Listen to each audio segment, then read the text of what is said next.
This video is going to be just a quick overview of endocrine glands and hormones. So there are two different kinds of glands in the body. They are both made of epithelial tissue. But what we call our exocrine glands, their products leave the body typically through a tube or a duct.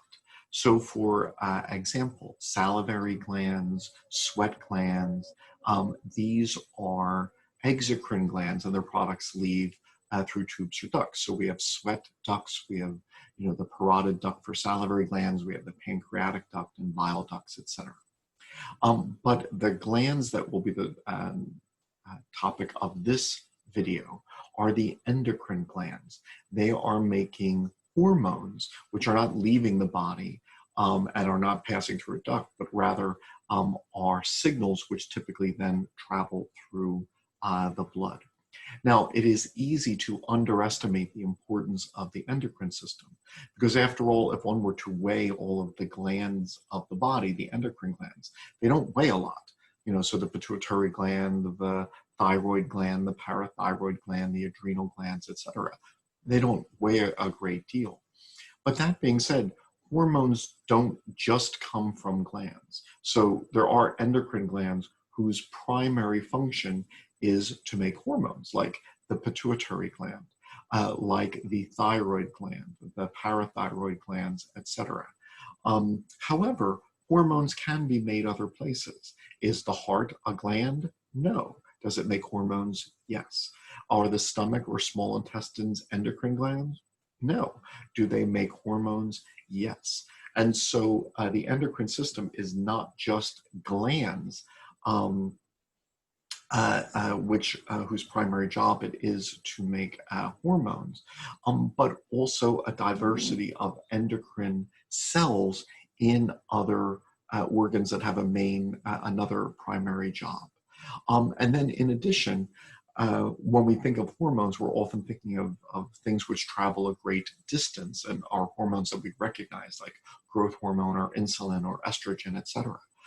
But hormones are just signals, and very often, cells can make a signal for their neighbors. So there's all sorts of signaling that goes on in the immune system, for example, with what are called local hormones.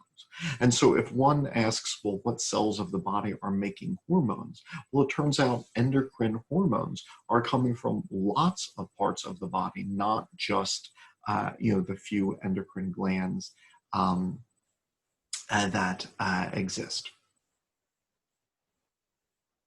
The endocrine system is similar to the nervous system in that it is a system of coordination and control. You have a big body, 100 trillion cells. Obviously, someone has to be in charge. Well, in part, the nervous system is. The nervous system can give commands to other parts, but so too can hormones from endocrine glands and endocrine cells. And so your body has two bosses, not just the nervous system, but then also the endocrine system. Endocrine responses tend to be a little bit slower. So for example, if I do this, that was a nervous response. It was fast but brief, and also pretty specific. Endocrine responses in general are slower. So for example, if we wanted to change, how much fluid there is in our body by, regulating, how much urine we make, for example, we can do that. We have control of that, but it's not like this. It's not very fast but brief. It's a response which is slower to start, but more longer lasting. And so that's a difference between the types of responses caused by nervous and endocrine systems. While in many cases, the endocrine system isn't quite as specific as the nervous system, nevertheless, it is specific. So for example, when a hormone is made, it's typically not intended to affect all of the cells of the body, but just specific ones. When the pituitary makes FSH, it's intended to affect the gonads, really nowhere else. How is that possible? Well, a hormone can only affect a cell if it has receptors for that hormone.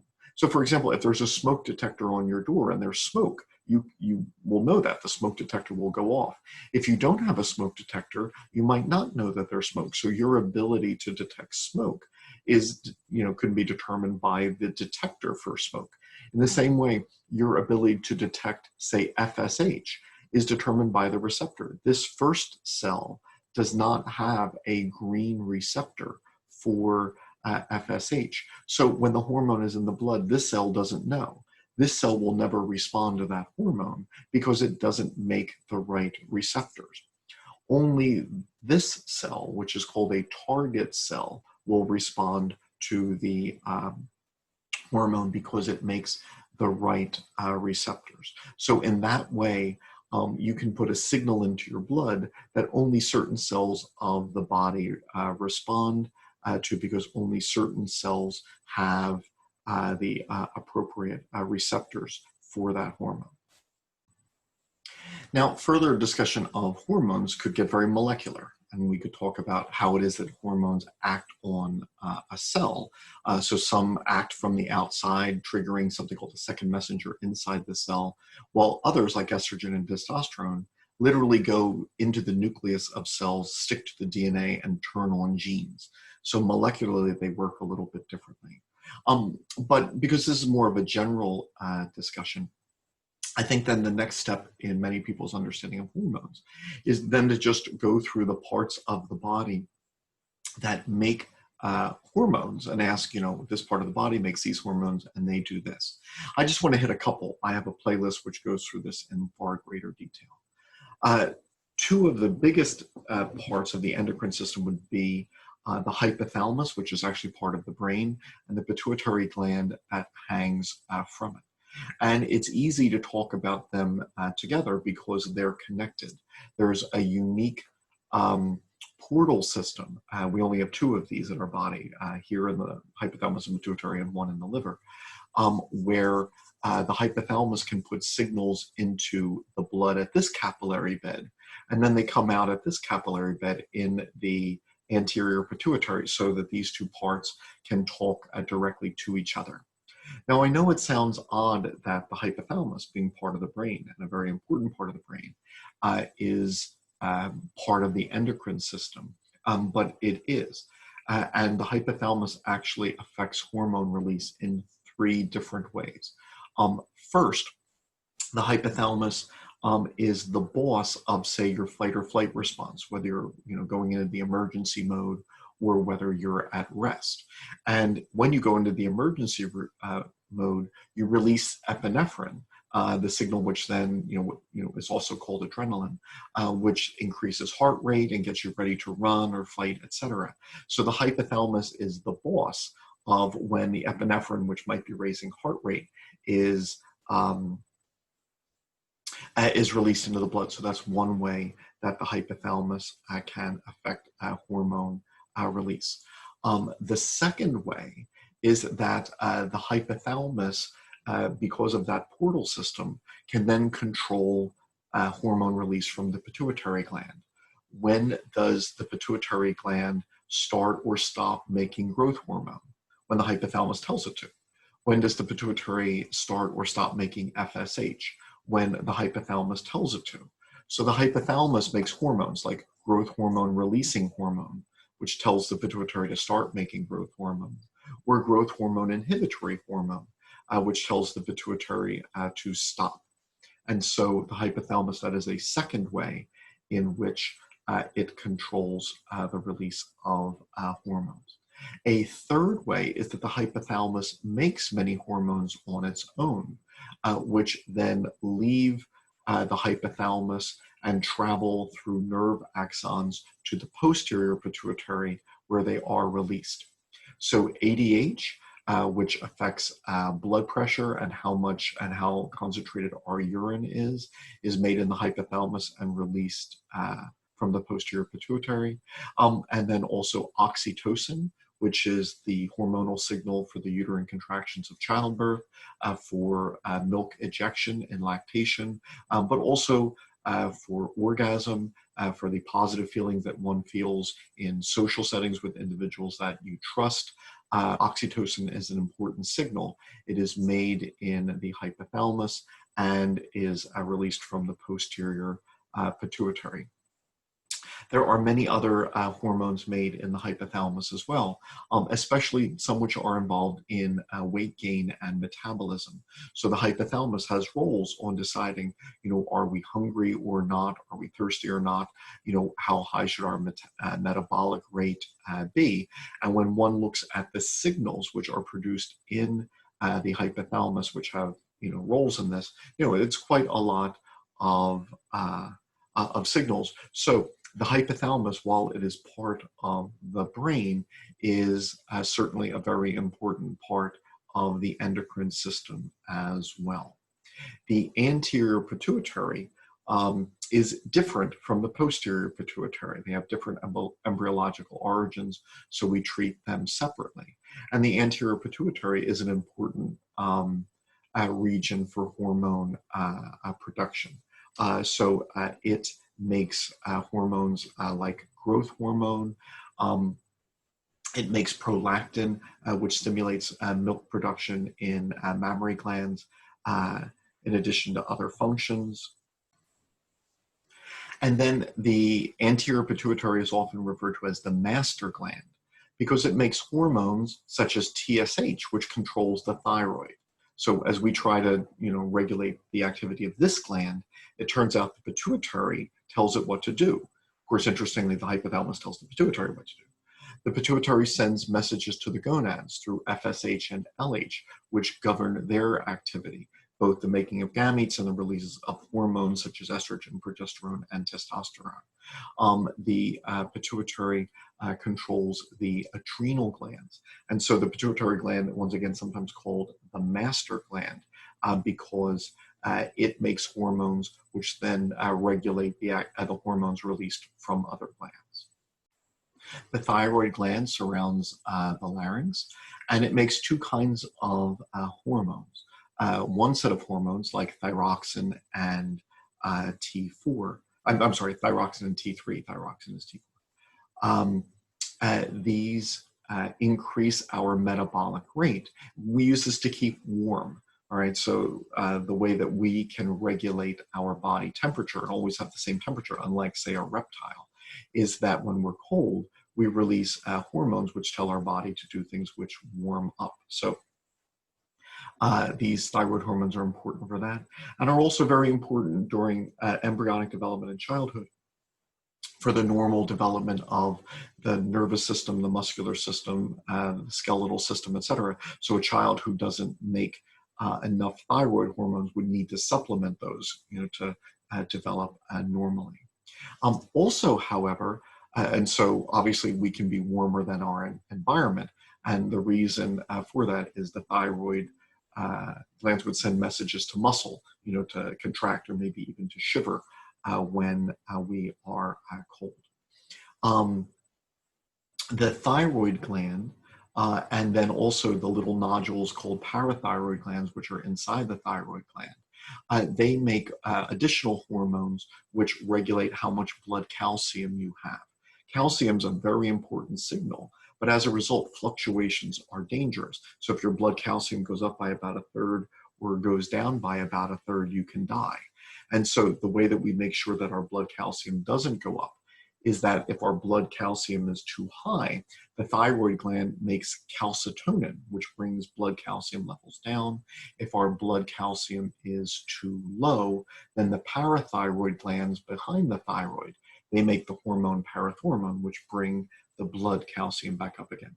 And so there's a lot of conditions in our body which are maintained at the same level, what's known as a homeostasis mechanism, so that we don't want our blood calcium being too high or too low. And we have hormones, which then help to signal the body's mechanisms, which then return this controlled condition to its desired level if blood calcium starts to get too high or too low.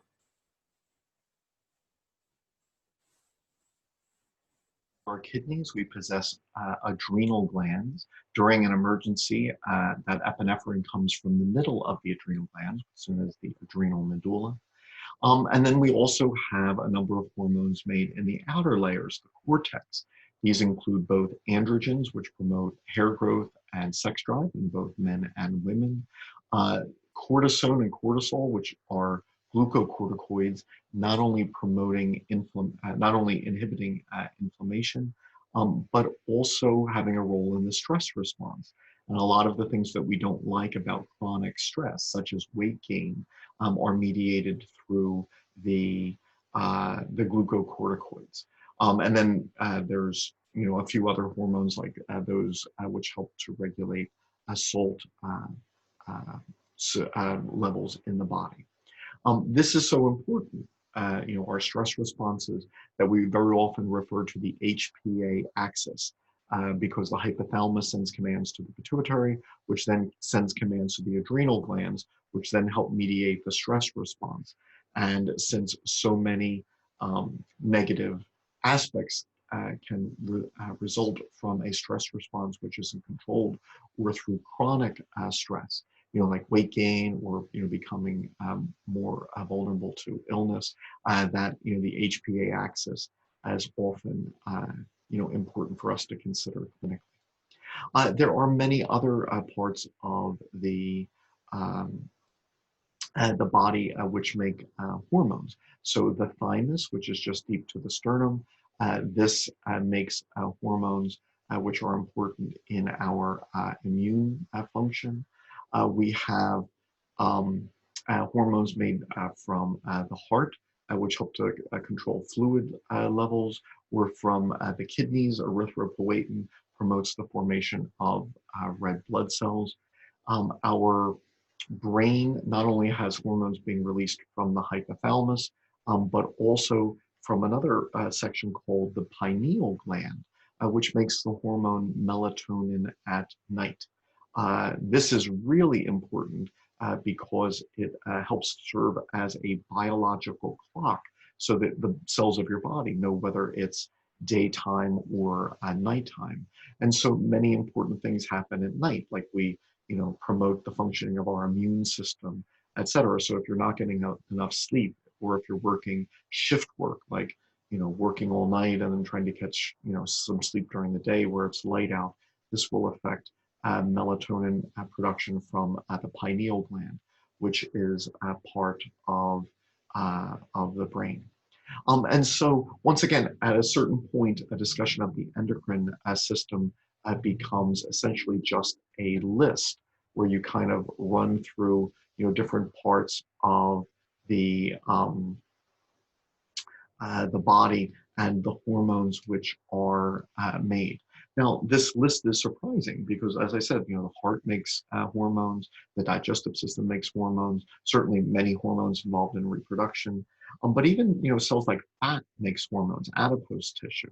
And in fact, adipose makes a very important set of hormones like leptin, adiponectin, bisphatin, et cetera, which then gets us to the consequences of weight gain.